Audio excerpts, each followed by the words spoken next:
বাবা গো আমি কান্দি আমার স্বামীর দুঃখে।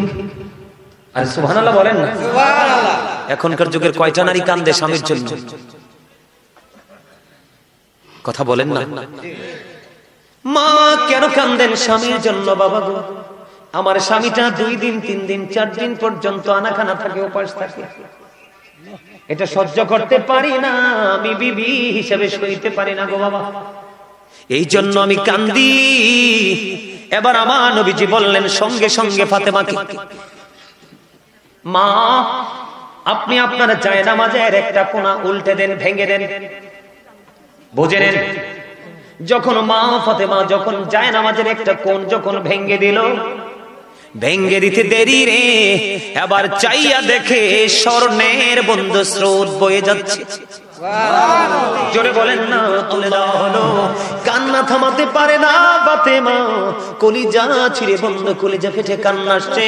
আর একটু একটু করে ময়লাগুলো সরিয়ে দিল, বাবাকে সেজদা থেকে মাথা ওঠানোর জন্য সহযোগিতা বন্ধ করে দিল। বন্ধুরে আমার, ফাতেমার জীবনে নিয়ে পুরো আলোচনা করতে পারবো না। এটা আহলে বাইতের অন্যতম একজন সদস্য, যাকে বলেছেন নবী উম্মে হাবিবা। ও বন্ধু,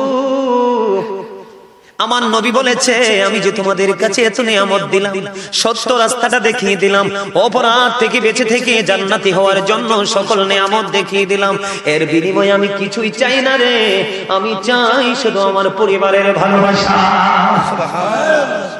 নবীর পরিবারের মধ্যে মা ফাতেমা, হযরতে আলী, ইমাম হাসান হুসাইন রাদিয়াল্লাহু তাআলা আনহু, আমরা তাদেরকে ভালোবাসবো কি বাসবো না? তাদের সে সম্মান করবো কি করবো না?